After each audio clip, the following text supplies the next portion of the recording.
Good morning.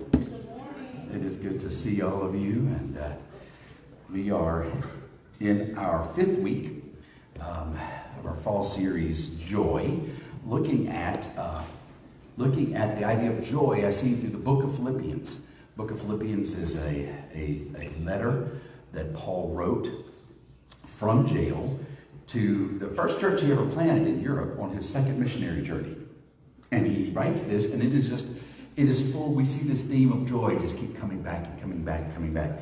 And so we're looking at that over the last few weeks. We've looked at several different ideas in the past few weeks. The idea that we should choose joy, because joy, number one, is a person, the person of Jesus. That is joy. And joy is a choice. It's something we can choose. In week 3, we talked about how we can have joy even in hard times if we live inside out. And if that sounds weird to you, go back and watch week 3. And last week we talked about the idea that you can have joy even in suffering, even in times of suffering, if we'll let go. If we'll let go of self, let go of our rights, let go of control. And today I want to talk about the idea of to shine brightly. What does it mean to shine brightly?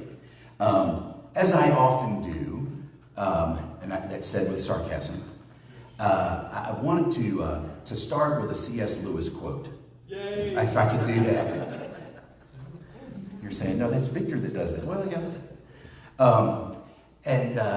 It just so happens, and it's funny, we planned this message. I even had the message planned, and Annie and I, at the last minute, decided to take a quick trip up to the Museum of the Bible yesterday, and I said it's for my birthday. Annie said I'm milking this birthday as much as I like. That's what you do. As the older you get, it's been a whole week, and thank you for so many of you that wish me happy birthday in different forms and ways and cards and nice, wonderful things and online.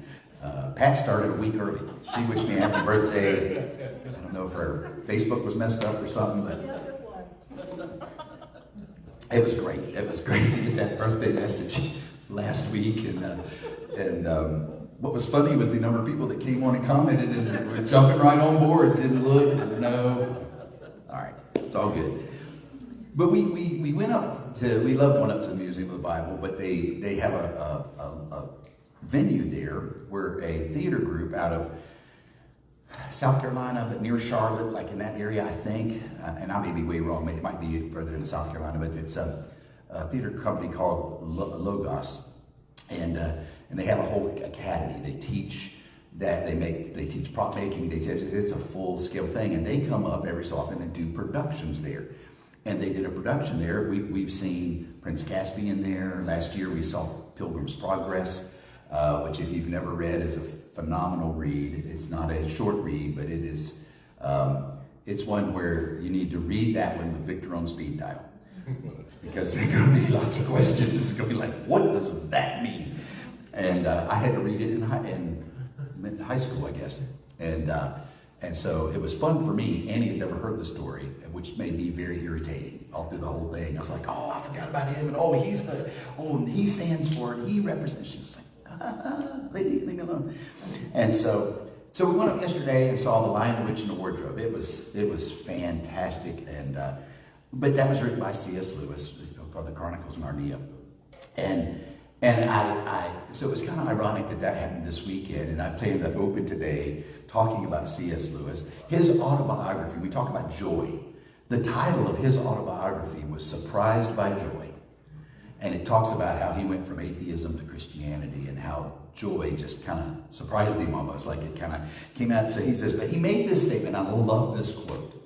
This was actually in a book he wrote called, it was The Letters to Malcolm, and it was the title of it, but it was a series of letters he put together, and it became a book. And this was from that book, and he said this: joy is the serious business of heaven. Now, you talk about paradoxical. I mean, that whole statement is just something. Joy is the serious business of heaven. And we see this in chapter 2 of Philippians. We kind of, last week, we dove into chapter 2, at the beginning there. And you can see in that part of the letter that Paul is giving us basically kind of the philosophy of joy. what it means to have joy. Be one, prefer others, focus on Jesus. Then he says, have the same attitude, the same mindset that Jesus had of humility and obedience. And you remember, he talks about who was equal with God, but he found it not robbery to be equal with God, yet he poured himself out. He gave up his divinity to become one of us, to become flesh. And he was obedient even to the death on the cross. And he says, therefore God has exalted him and given him a name above every name, that at the name of Jesus every knee would bow, every tongue confess that Jesus Christ is Lord, to the glory of God the Father. And he says all that, and he kind of gives us that philosophy of this is what joy ought to look like. And then in verse 13, he shifts the focus from the way that Jesus lived his life to say, therefore, and then he says, this is how we should live our lives. He kind of lays it out in the first part of chapter 2. This is kind of what joy looks like. It's Jesus, others, and then you. And even that idea of obedience to the death on the cross. Then he picks up in verse 12. He says this in verse 12. Therefore, my dear friends, as you have always obeyed, remember, he just finished talking about Jesus being obedient to the Father, even to the death on the cross. So he says, as you have always obeyed, not only in my presence, but now much more in my absence, continue to work out your salvation with fear and trembling. Now this sentence, if you've listened to anything we've taught in the last several years about salvation and that kind of thing, this sentence can be kind of problematic. He says, you need to work out your salvation. So let's talk for just a few minutes about a salvation workout. What is a salvation workout? What does it mean to work out your salvation? Look, I'm not a big workout guy. I'm not, I'm not like some of you that may kind of work out. My workout looks more like a near-death experience. That's probably closer to what I look like. If I'm trying to, and that's just like maybe walking or running. Let's talk about a salvation. What does it mean to work out your salvation? Here's the first thing. Let's get this clear right off the bat. And we'll fill this blank in. Let's jump right in. Salvation cannot be earned. Salvation cannot be earned. You can't earn salvation. And then what? Okay. Then what are you talking about, Paul? What do you mean work out my salvation? What am I working for? We don't earn our salvation. Paul's very clear about this. This is what he writes in Romans 4:5. But people are counted as righteous not because of their work, but because of their faith in God who forgives sinners. Okay, that's pretty clear. This is the same guy right here. Okay, so he says, I'm not talking about, when I say work out your salvation, I'm not saying, I clearly said here, it's not because of your work. And then most of us know this verse in Ephesians, right to the church in Ephesus, Ephesians 2:8. God saved you by his grace when you believed, and you can't take credit for this. It is a gift from God. In other words, it's not something you can earn. It's not something you can do enough to deserve. It's a gift from God. It's by his grace. Salvation cannot be earned. But here's the second point, and this is what I think Paul's getting at here in Philippians 2:12. Salvation must be exercised. Salvation must be exercised. Now, I don't mean like you should walk every day, get exercise, and then yell, Jesus loves you, like while you're walking. I mean, that's not a bad thing to do. That's not what I'm talking about. That kind of exercise. Exercising your salvation is expressing your salvation, putting it on display, letting the world see the work that God is doing on the inside of you. It is the external evidence of the internal work that God is doing. That's exercising your salvation. That's walking it out. James said it this way in James 2:26. Just as the body is dead without breath, so also faith is dead without good works. So you can't work to earn salvation. It's a gift from God. But once you receive salvation, God expects you to work it out. He expects you to put it to work. He expects you to do something with it. Salvation cannot be earned. It must be exercised. But then he says something at the end of that verse. He says in Philippians 2:12, he says, work out your salvation with fear and trembling. That leads us to the third point. Salvation must be earnest. It must be earnest. He doesn't say just work it out so that everybody knows what a great Christian you are. Don't exercise it just so that you... And I know a lot of people that's how they exercise their salvation. It's to make sure that I am exalted. Make sure I am looked at as a better person. Because now I'm better off. That's not what he says. He says, work it out with fear and trembling. I heard this definition this week, and I love this. And we talked about the fear of the Lord. We talked about being in awe of God. There's a whole series. Go back to the YouTube channel. You want to see that series on the awe of God. If you're not sure where it is, I'll look it up and find it and tell you which date. I think on there it's by dates. I'm not sure the titles are on there. But if you want to go listen to a good series about what does it mean to fear God, that's that. But this is very simplistic. To fear God is to reverence God and to reference God. It's to reverence him. It's that idea of extreme reverence, of adoration, of not being afraid of God necessarily, but being afraid of the thought of ever being without him. The idea when he's there, it's just you're full of gratitude, and it's like, God, you are so great, so awesome. I don't deserve to even be in your presence.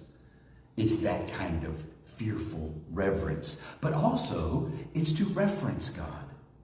To have the fear of the Lord means that in every aspect of your life, you reference him. He is a reference point in your life.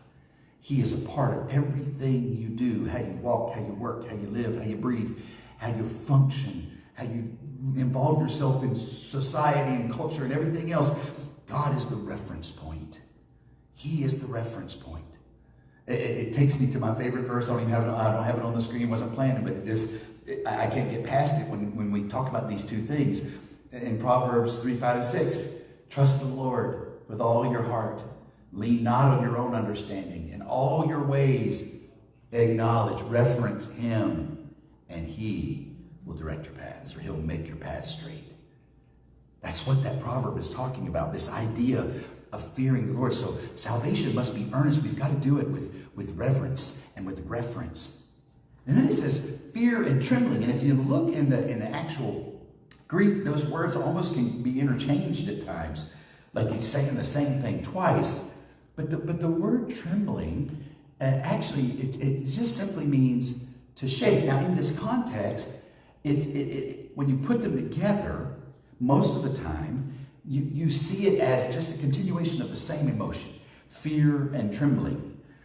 Some places even would use the word that's used for trembling, and they use the word fear when it's translated because it's so married together. But this was a common expression in Jewish writing. These two words linked together, fear and trembling. And one place that we find it, and it gives us a little different nuance to that word, is in Psalm 2:11. Psalm 2:11 says this: serve the Lord with reverent fear and rejoice with trembling. And that kind of gives us a different look, because if you think about it, trembling is just to tremble, to shake. And have you ever been so excited? You were trembling, not out of fear, but out of excitement. This is what the psalmist is kind of talking about. I heard somebody use this as an example. It's like when you're on that roller coaster. And there's a sense of fear, there's a sense of whatever, and yet there's a sense of excitement at the same time. And you're shaking, but it's not out of dread. Well, it could be dread. Some of you are going, it would definitely be dread if you put me on a roller coaster. For my wife, it would be dread. She used to ride them when she was younger, and at some point a switch flipped. And when we would take the kids to Busch Gardens, and is it the Griffin that kind of hangs over the edge for a second? She can't even stand and walk. I would try to track where the kids were in line, mostly because I knew once they were done, we could go watch Celtic Fire and I could drink coffee. That's why I went. So I'm watching and I can see, I know what they're wearing. I'll be like, oh, that's them coming up. Look. And I look and Annie's doing this. What, Annie? She goes, I can't. She got to where she can't even look like that. She's afraid of heights above the ground. Like just the idea that they are way up there. I was like, look, I can see Mary's feet dangling. She was like, I can't do it. But that idea of the awe of God brings a reverent fear and a rejoicing, joyful trembling at the very awe of who God is. That he's in the room. That he's here. It's more than just mental assent or knowledge about God. But Paul's saying, work out your salvation by living it out, walking it out, working it out with a fearful, reverential joy. Joy, after all, is the serious business of heaven. But how can we do that? I read this and it sounds so good and it's like, oh, we should do this. And then I think about how does that look? What is that? How do I do that? How do I actually put God's salvation that he has given me and work it out in a way that it is exercising, that it is walking out my faith? Paul gives us the answer in verse 13. It's kind of attached, part of the same sentence. So he says, work out your salvation with fear and trembling. And this verse 13, for it is God who works in you to will and to act in order to fulfill his good purpose. I love the way the New Living reads it. I've got it for you in the New Living as well. Here it is now. It says, for God is working in you, giving you the desire and the power to do what pleases him. To act, to will and to act. That word will means desire. He gives you the desire. And I know I used a sort of turn of phrase to say, because Paul says work out your salvation, and I kind of think of working out. But if you think about it, just when you exercise, you need both of those things. You need desire and you need power. You need desire to want to do it. And then you need power, you know. So, and I remember when Nathan was he was desperately trying to put on weight. He didn't like being so little and skinny, and he was just definitely, he was going to the gym and he was working out, and he had this,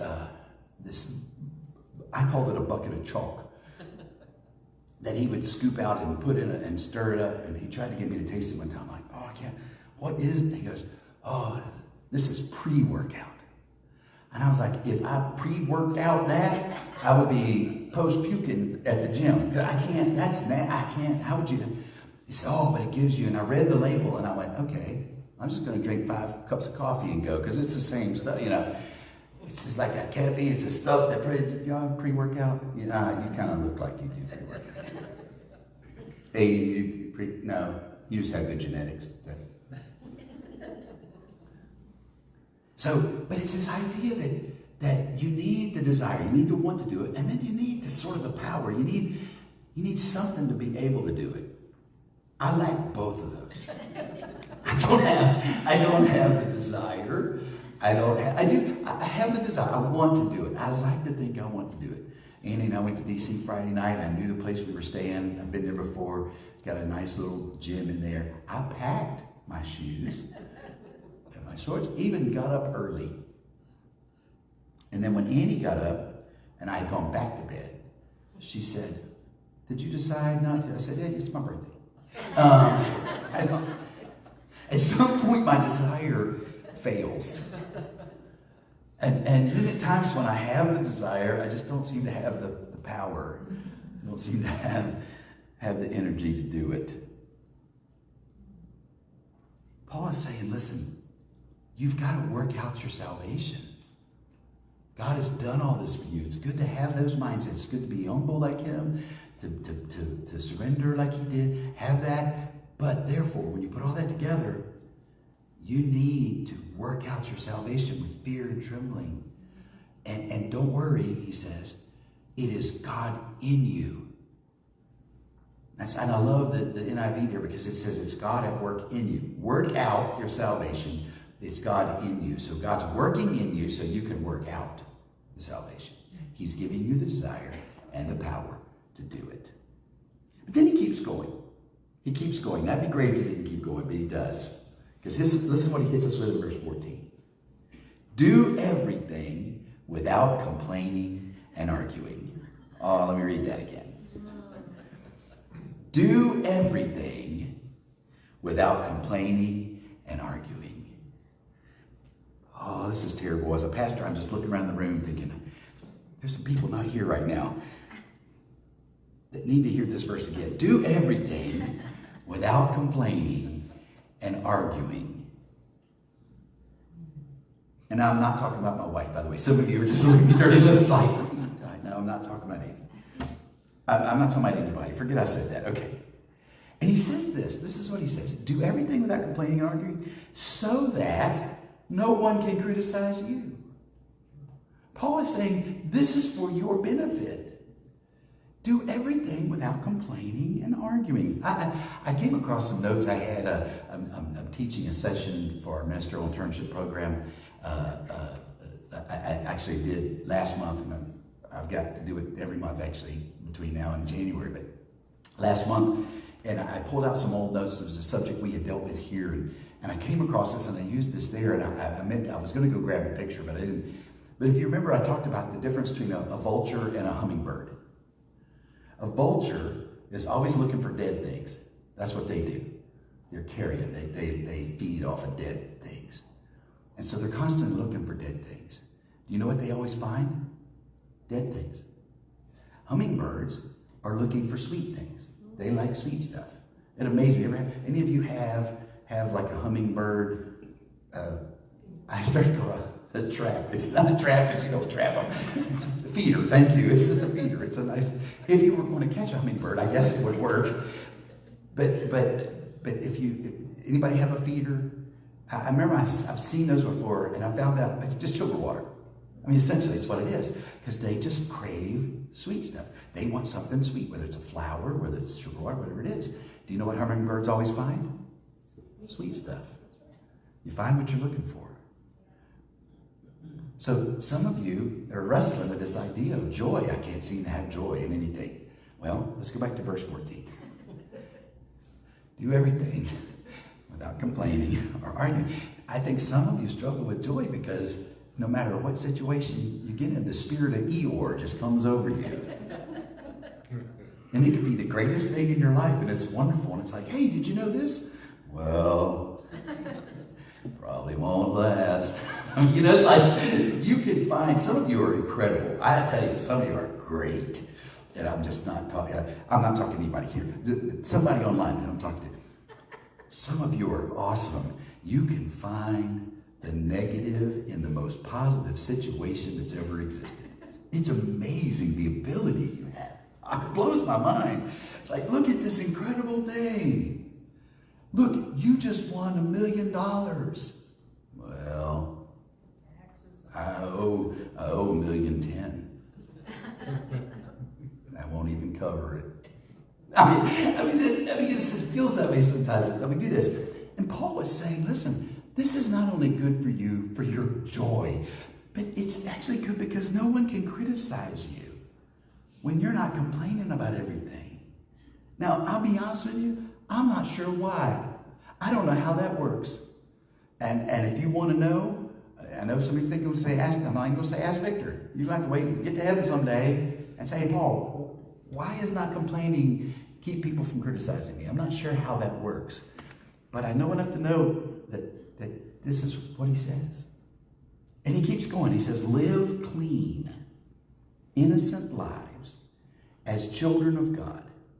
And then I love this statement, shining like bright lights in a world full of crooked and perverse people.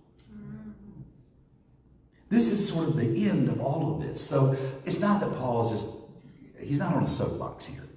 He's much better than I am, you know. He probably did not lean into this as much as I did. But he's saying, look, don't complain and argue about stuff. It'll keep people from criticizing. Actually, it's good for you. But you should live clean, innocent lives as children of God, shining like bright lights in a world full of crooked and perverse people. Now, here's the thing. Paul didn't write this letter in a vacuum. Paul was a student. He understood the Old Testament law. I'm sure he was familiar with the words of Christ. He didn't write this just out of nowhere. Now, he wrote this under the inspiration of the Holy Spirit, yes. But the themes and things that he drew on were not just boom, like out of nowhere. Because this idea of light is an ancient theme. It goes all the way back to creation. Some of you know where I'm going here, right? Genesis 1 and 3. Then God said, let there be light. I mean, that's how he started. That's how he started things. And there was light. And God saw that the light was good. Then he separated the light from the darkness. I think we skip over this part a little bit. He not only created light, but he separated. He said there's a difference between light and darkness. God called the light day and the darkness night. And evening passed and morning came, marking the first day. Now, if we're not careful here, and I've heard people criticize the creation story, because the very next verses go on to talk about how he created plants and things like that and whatever.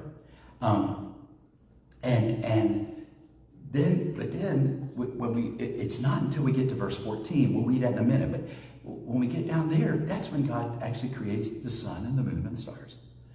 And so if we're not careful, we read Genesis 1:3 and we think it's saying God created the sun.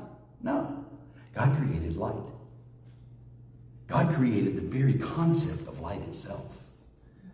And he established that it was set apart from darkness. He literally, in that moment, created the laws of physics. He said, this is how light is going to work.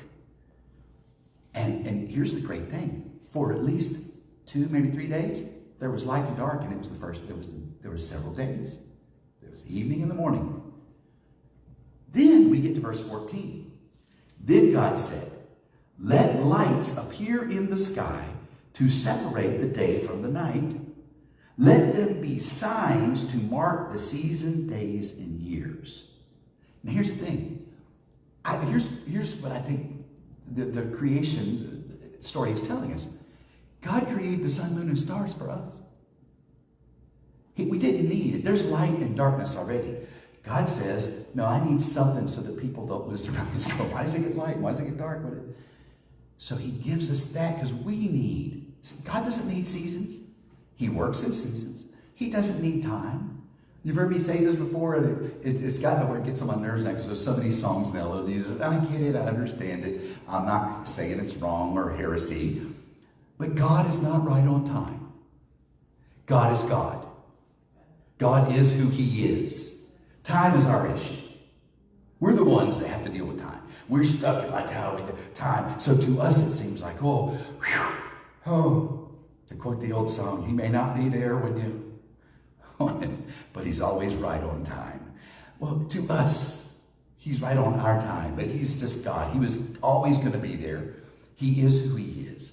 We have to forget, and this is proof of it to me. God said they're going to need a way to keep track of time. I've talked to you about, I think I mentioned this before. I came in my brother's office when he was working for the police department in Richmond. He was handling all their IT. And he was creating a graphic with a little thing that was going across the screen. And he was typing in code to make this little animation, a little line go across. What are you doing? He said, well, the biggest problem I have is officers, they click something, it doesn't work as fast as they want, so they click it again, and then they break it. Now it's not doing right, and they have to call, and we have to go back in and reboot and refix it. He said, so if I take the time to create this little thing that goes across, if they see that, they won't hit it again. They'll wait. I said, so that doesn't do anything. He goes, no, it doesn't do anything. It's not attached. It's not like fixed to the, so I've always assumed when you ever seen a little hourglass or something going on that somehow was attached and like and that little line is moving across and I'm like, okay, I'm halfway there. You may be almost all the way there. It's just a generic, it's just a graphic. You know, especially the ones 50%, 53%, 54%, you know. And every time I'm doing anything on the computer and I get one of those things where I'm downloading or something, anytime I see one of those and the percentage is ticking up, ticking up, ticking up, in my head, I have the theme from Mission Impossible. Because like I feel like I'm downloading the secret file or something and it's like, and so every time I see that moving, I'm like, dum, dum, dum, dum. Like I have that song in my head, like I gotta, is it coming? It's kind of like there's a bad guy about to burst in the door any minute and I gotta get that, you know, it's just a graphic. It's for the person. It has anything to do with what the program is doing. And it's like God said, they're going to need something. They're going to need a sun to look at and go, oh, look, it's new. Look, it's setting. It's almost time. Like we need that. He says they need it to mark the seasons, the days, and the years. Now, here's the great thing about creation. He made it all work to where even the moon and the cycles, it affects the tides. And it does stuff. It's not just a graphic. And yet he did that for us. He says, let these lights, verse 15, let these lights in the sky shine down on the earth. And that is what happened. God made two great lights, the larger one, I would argue that's the sun, to govern the day, and the smaller one, the moon, to govern the night. He also made the stars. God set these lights in the sky to light the earth, to govern the day and night, and to separate light from darkness. And God saw that it was good. And this is what I mean when I say it's for us. Right in verse 4, it says that he separated light from darkness. So these were not needed to actually separate light and darkness, but for us to see the separation of light and darkness. But that idea of light then goes through all the scriptures. You see it all through the Psalms. I try to find that idea of shining bright and the God's light in the Psalms. Too many. Just go look at any psalm. It's all over the place. Even in the priestly blessing that he gives in Deuteronomy 6, let his face, what? Shine. Let it shine on you. There's this light. I love this, though. In Isaiah 42, we see this. Isaiah is prophesying about Jesus, about Messiah coming. And he says, I, the Lord, have called you to demonstrate my righteousness. I will take you by the hand and guard you. I will give you to my people, Israel, as a symbol of covenant with them, and you will be a light to guide the nations. Now, here's what's important about that. Isaiah is saying this. This is almost like God speaking to Jesus, the Messiah, saying, I'm going to give you to Israel. You're going to be a light to guide the nations. Listen, when Jesus is born, right? And Mary and Joseph follow the law. They take him to the temple when he's 8 years old. And who sees him at the temple? Simeon. Simeon and Anna both. But Simeon sees him. And Simeon had been praying for Messiah. And when Simeon gets him, he says, oh, I can now die because I have seen. And listen to what Simeon says about him, this prophecy over him as a baby. Luke 2:32. He is a light to reveal God to the nations. And he is the glory of your people, Israel. You can't tell me Simeon's not quoting Isaiah right there. He knew the prophecy. He himself had said, I've been looking for Messiah. So what would he have been reading? The prophecies about Messiah. And when he sees Jesus, this is what he says about him. You're a light to reveal God to the nations. Then we see in the book of John, and I love John's account of the Christmas story because it's the theological version, right?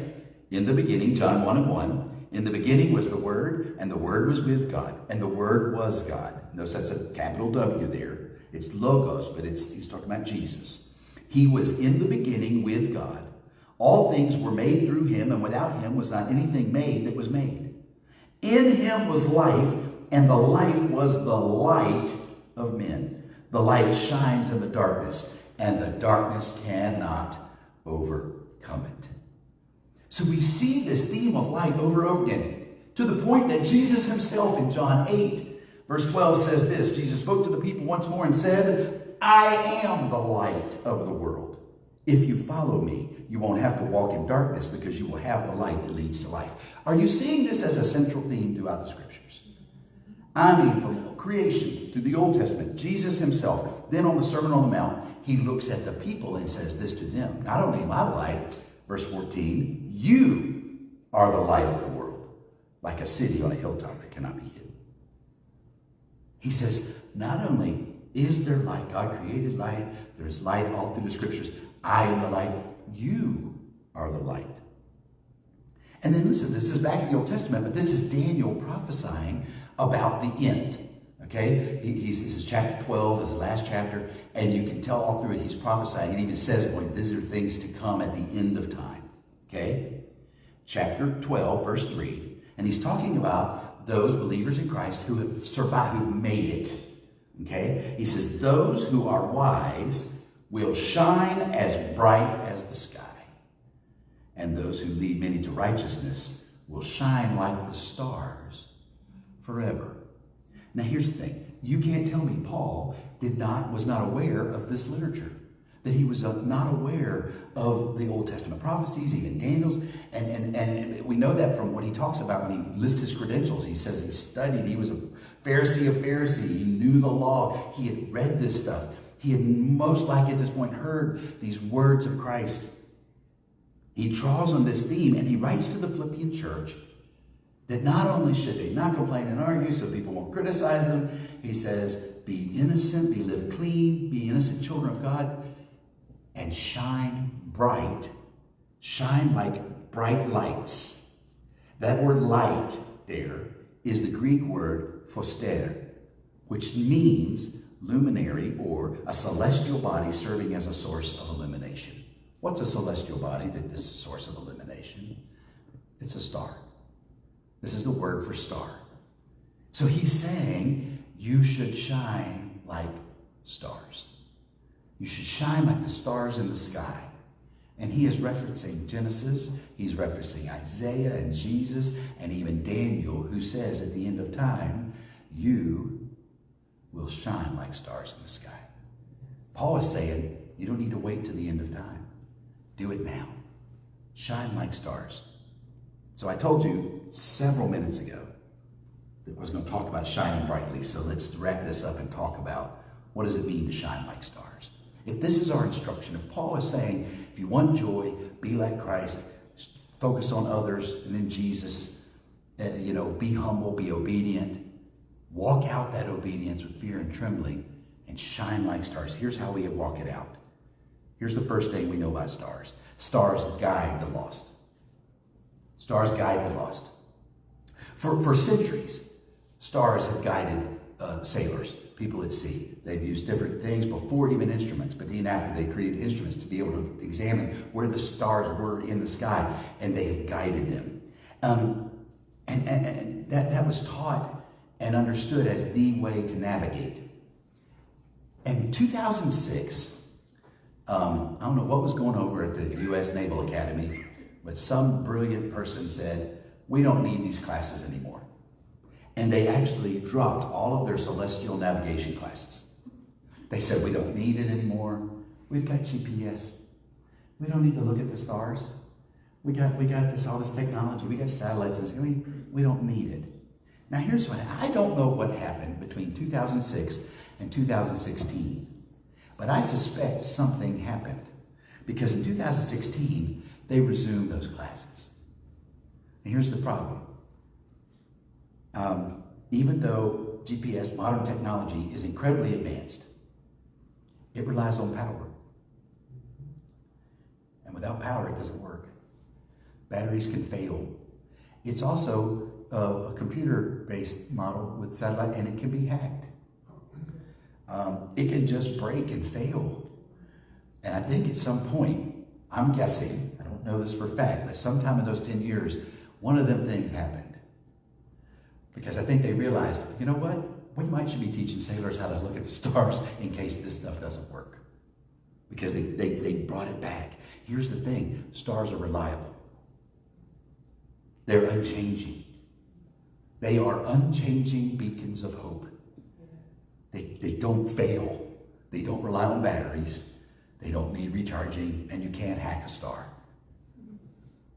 You can look up and see the sky. And we are called to guide the lost. We are called to be hope and to guide others. If we are going to shine bright like stars, and that's the role, it's like one of the primary roles of a star, is to guide, to lead, to be hope. Peter says it like this, 1 Peter 2:9, you are not like that, for you are a chosen people. You are a royal priest, a holy nation, God's very own possession. As a result, you can show others the goodness of God, for he called you out of the darkness into his wonderful light. So what does it mean to shine like stars in the sky? It means to be someone who guides, who gives hope, who leads others out of darkness and into light. We've got to shine like stars. Stars guide the lost. But here's the second thing, and Peter hits on this a little bit. Stars only guide the lost. They illuminate darkness.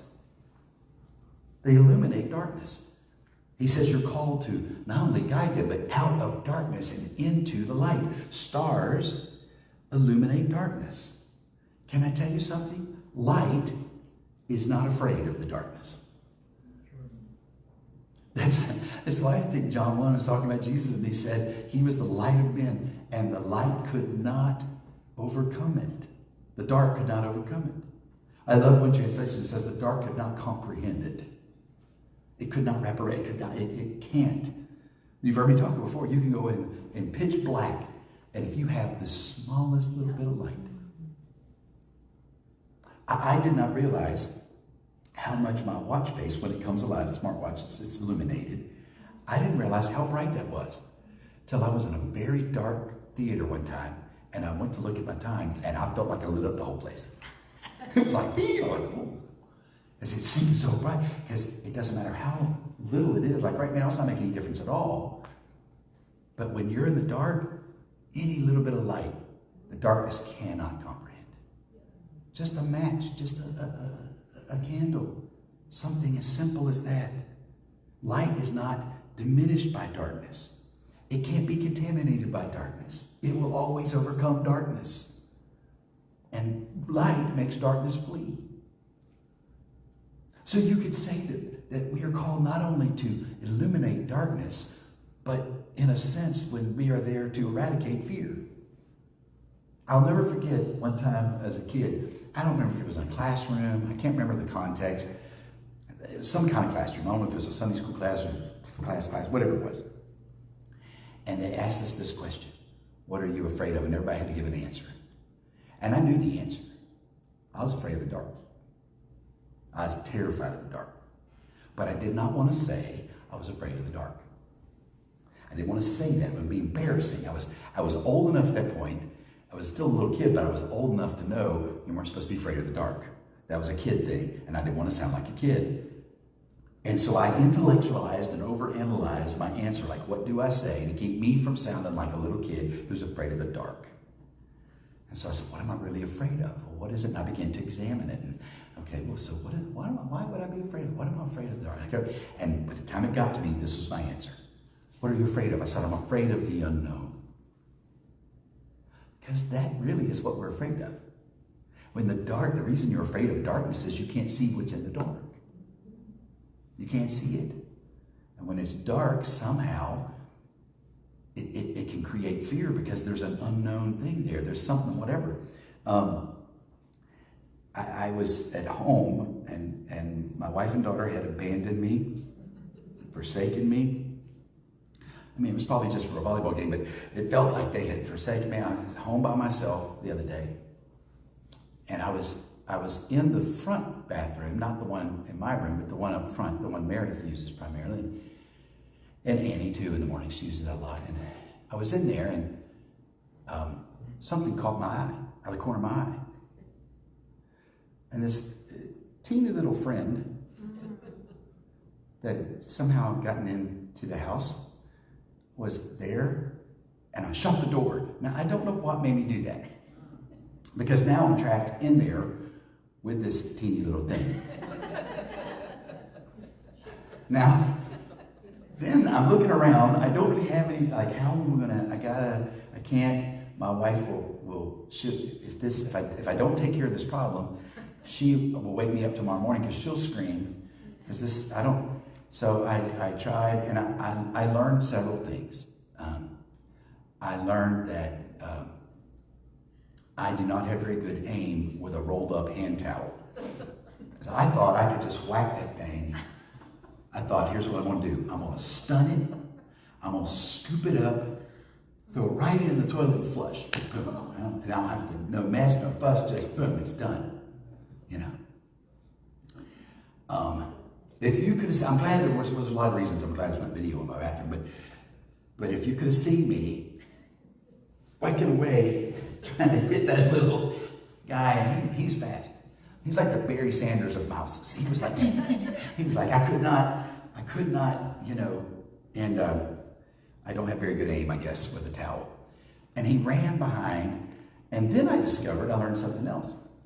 There is a hole about that big, it's tiny.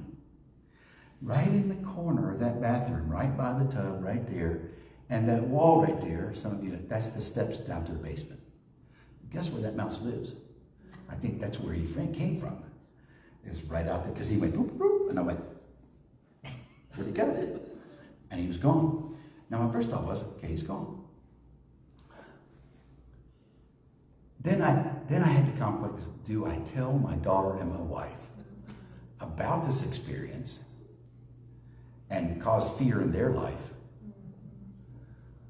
Or do I not tell them and the little guy comes back? And again, they wake me up because they scream. So I contemplated, they got home. It took a while, and I finally thought, I can't not tell them, I got to tell. So I said, okay, guys, come here. I got to show you something. I said, so I learned a couple things, and I started telling this whole story. And my wife and daughter are not as patient as all of you. They just broke in at one point. Meredith just stopped me in the middle of one point and says, so he ran out the hole that goes to the basement. I said, you knew that was there? Yes, it's right there. I said, well, hi, if you knew that, why didn't you? So Annie took some, she found some, Annie's not just complete, redneck. She found some beige colored duct tape, and so it kind of matched stuff in there, and she duct taped the hole. You can't even tell it's there if you don't look for it. It's so pretty and neat. She's like the Martha Stewart of rednecks, but she kind of taped up the hole. So I know now, here's the knowledge I have. That mouse can't get in there, right? Now, I'm trying to tell this without being too transparent. I use that restroom all the time. I very seldom turn the light on in there. I just don't need it. There's enough light in there. I don't need it. Can I tell you, I have turned the light on in there every time I've gone in there now. Here's the thing. I know the mouse can't get in. The reality is, the light was on when the mouse was in there before, and it didn't chase it away. So here's the logic. The light does not make the mouse want to leave. And yet, the light gets rid of the fear I have of the mouse being in there with me. I turn it on every time. I'm not going to stand or sit in there in the dark, because I don't want that little mouse running across my feet or I just don't want. I'm not afraid of the mouse. It's not that. It's just kind of, I don't know. Anyway.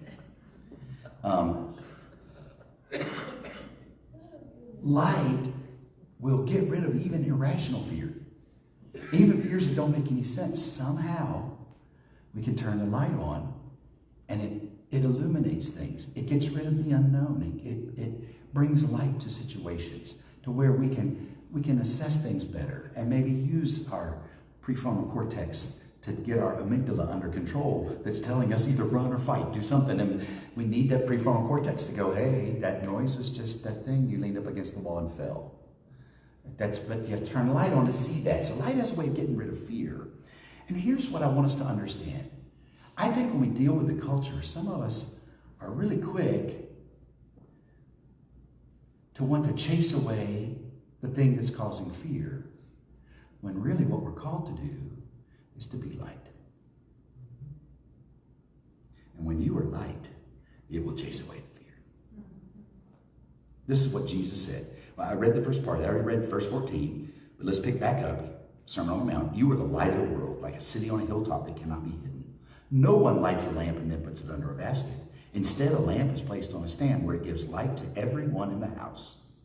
In the same way, let your good deeds, working out your salvation, let your good deeds shine out for all to see, so that everyone will praise your heavenly Father.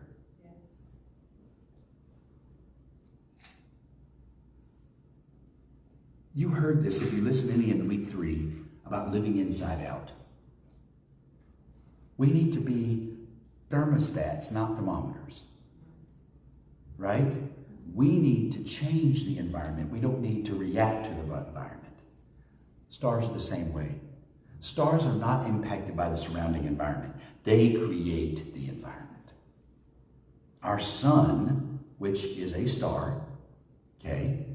We think of stars as the little twinkly things, or like I did that night on the porch. We just moved here, and I'm looking, and I said, Victor. And he had just done a truth talk or something, and I knew he knew about stars, and he talked about planets. And I was just like, I walked out and I went, Victor, what is that one? He said, that's a plane that probably just took off from Dulles.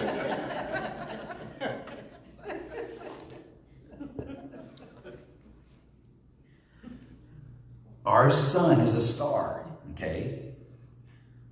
And it creates our environment. So much so that our entire system is known as the solar system.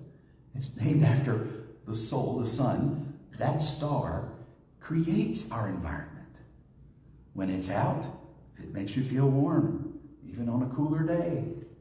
It can, and I've been outside on some days. I love fall, but the thing about fall is you can go outside like, oh, it's kind of warm today. And a cloud will come by and be like, oh, wait, it's not.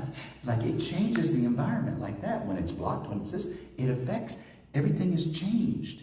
So we need to be environment makers, not environment reactors. We need to be culture changers, not culture reactors, not things. We should be stars. We should change. We should bring light so that when there is hopelessness, we bring hope. When there is chaos, we bring peace. When there is confusion, we bring wisdom. When there is suffering, we bring comfort. Because illuminating darkness with joy is the serious business of heaven. That's what we are called to do. Stars guide the lost. They illuminate the darkness. And then lastly, but not the least, stars reveal God's glory. Stars reveal the God's glory. I heard this quote from a guy that lives up in the D.C. area. The church I went to last week, he goes to that church.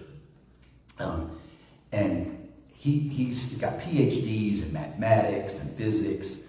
And he's an astronomer as well, loves to study the stars. And somebody asked him about the stars because they were curious about this idea, like, what is your favorite thing about what about the stars? What is it about, wanting some really nerdy, geeky kind of example of what the stars do? Something like Victor would tell when he gets up and says stuff. Stuff where he puts something out in the yard and says, see that? That's like where the sun is. I'll never forget that illustration. And the guy said, well, I like the stars. I like the math, but mostly I love to look at them on a starry night because they're so beautiful. This person was blown away. Wait, you know all the math, you know all the physics, you know all the stuff. But the reason he loved looking at stars is they're so beautiful. They're so incredible. And they're not just pretty. And I find this interesting, the first part. So we recite a part of Psalm 19 every Sunday. We recite the last verse. The last verse, verse 14, is let the words of my mouth and the meditation of my heart be acceptable in thy sight, O Lord, my strength and my redeemer. Okay. Here's the first 6 verses of Psalm 19.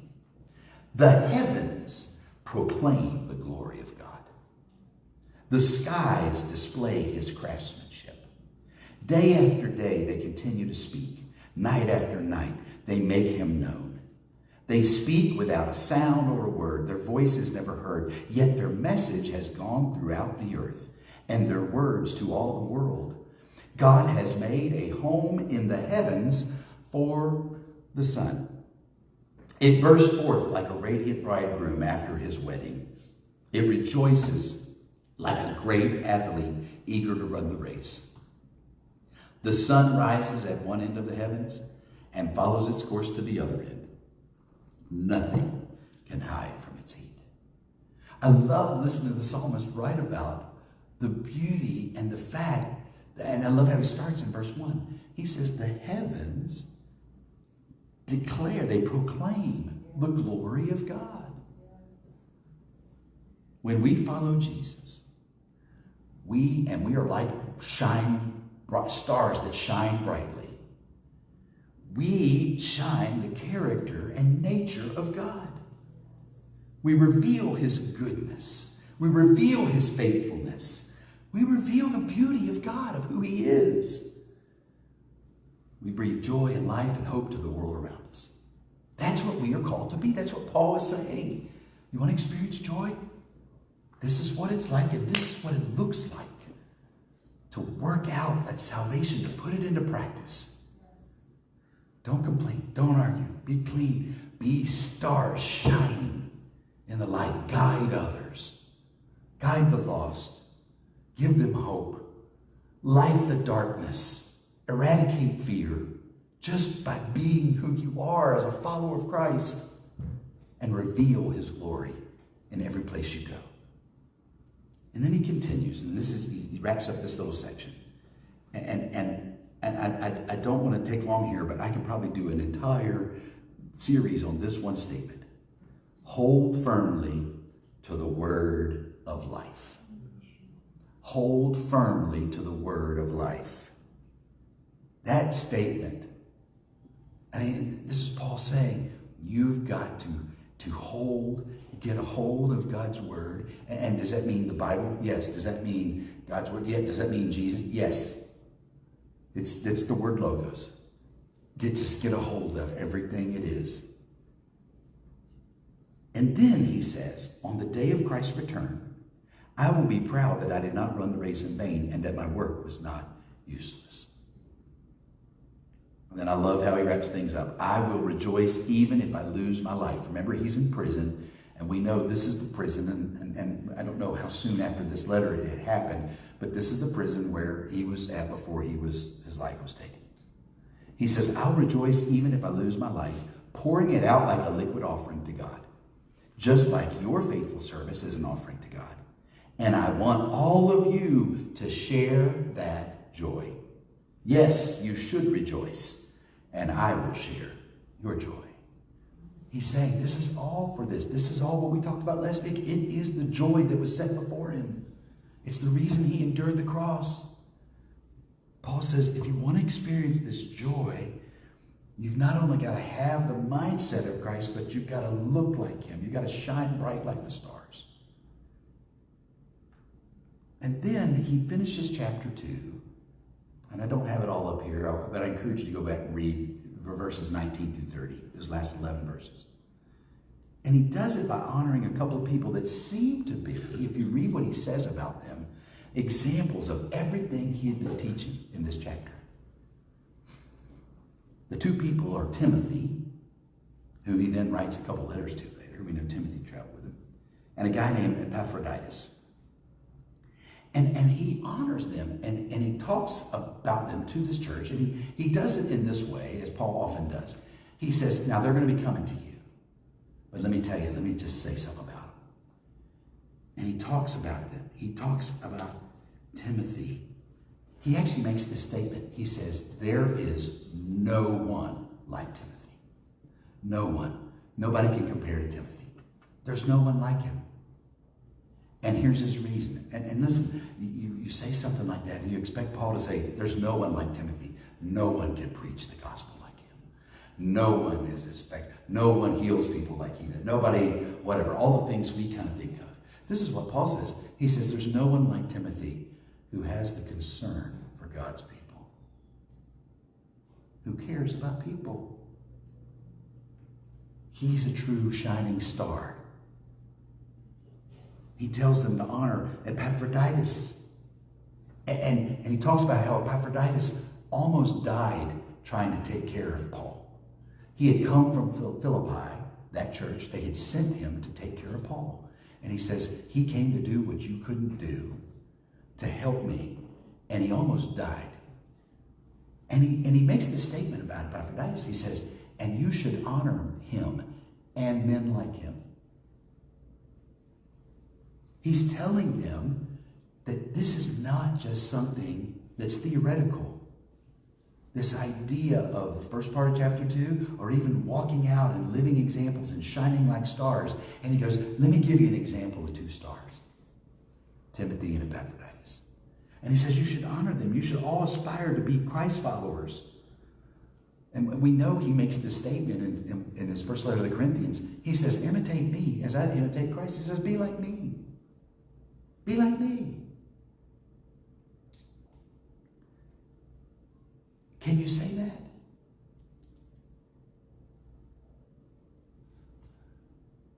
I struggle with that. There's times I look at my own kids and say, don't be like me. Do better. And I think that's okay. I think they know what I mean by that. And I'm not advocating being proudful or arrogant. But we need to be the kind of disciples where we can look at a Timothy or an Epaphroditus or an entire church and say, imitate me as I imitate Christ. I'm not perfect, but I'm going to try to be the best disciple I can. In this case, he's telling them, these are leaders I'm sending, and be like them. They experience the joy of the Lord as they shine shone brightly like stars, leading, bringing hope, overcoming darkness in a world that was lost and in need of a Savior. My prayer for all of us is, first of all, if you've never experienced his joy, it's serious. You need the joy of the Lord in your life. Yeah. I encourage you today, if you've never done it before, or maybe it's been a long time, you just need to reaffirm that. You know, I heard somebody recently, and I love when guys get old and judgmental and discover Facebook. It's great. And I heard this old retired preacher. It was not my dad. And he was saying, I see people talking about they had people saved and they had rededicated. What does that mean, rededicated? You're either dedicated or you're not. And I want to say, okay.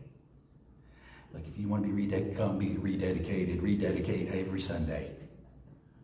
Every Sunday, if that's what it takes. So maybe you're needing joy for the first time. Maybe you just need it again. And you need to just reaffirm that. And say, I need the joy of the Lord in my life. I want to shine bright like a star. And right now I feel like a burned out asteroid. Man, I'm glad I got that whole sentence out. It's important to understand that even if you feel like you flamed out a long time ago, God can relight that in you. He can restore the joy. You know how I know that? Because David prayed that prayer, and we saw him do it in his life. And David had just slipped up a little bit and had a guy murdered and cheated on his wife and done a bunch of stuff. You know, so if you think things are bad, I don't think you were where David was. Any murderers in the house today? No? You're not on camera. Put your phone down. Don't do that. I'm just kidding. He was not videoing anybody. I don't care how bad things feel. He can restore the joy of your salvation. And maybe you're a follower of Christ, but you sense today, I need to be about the serious business of heaven. And joy is not flippant. It is not shallow. It is not something. It is the serious business of heaven. And joy is the act of shining like a bright star that leads and guides and brings hope and illuminates darkness and gets rid of fear and exposes the entire world to the beauty of who God is, to the beauty of who he is, to his goodness, to his faithfulness, to his mercy and grace. You are called to be that to this world. And Paul says that. I'll make sure I get it exactly right.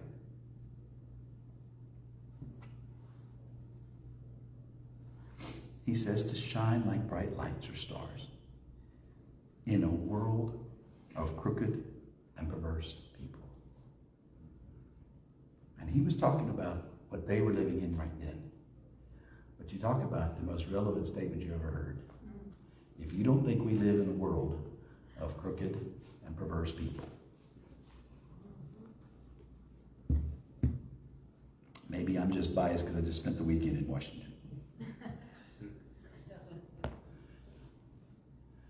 But you don't have to go to Washington to find it. Will you pray with me? Father,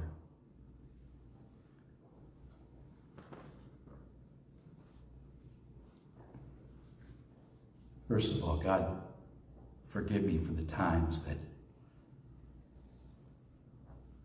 I raised a fist and shout angrily at a crooked and perverse and dark culture.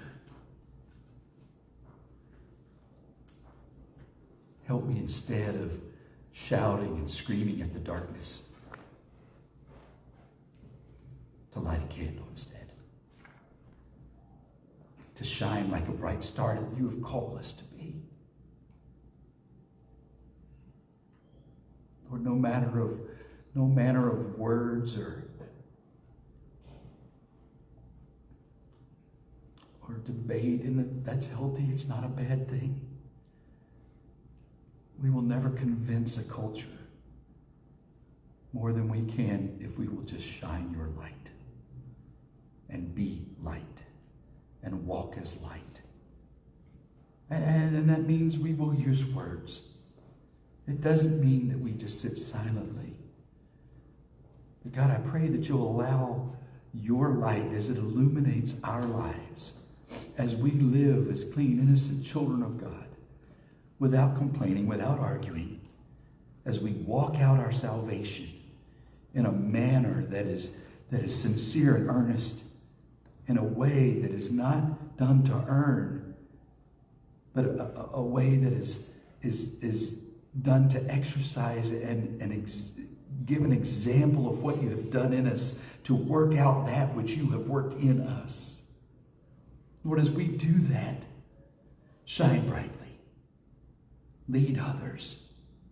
Let us reveal the glory of who you are, your goodness, your faithfulness, your mercy. Let us be everything that you are to a lost and dying and crooked and perverse world. Help us to stand in your light, in your righteousness, in who you are in us, as we affect and change the environment around us.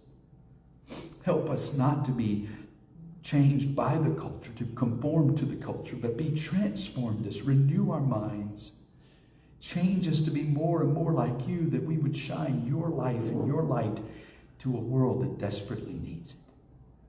Lord, I pray for those today that maybe are relighting a fire, maybe lighting it for the first time, that you would listen to their heart today as they confess with their mouth that they need you, that they want to change directions, repent, follow after you.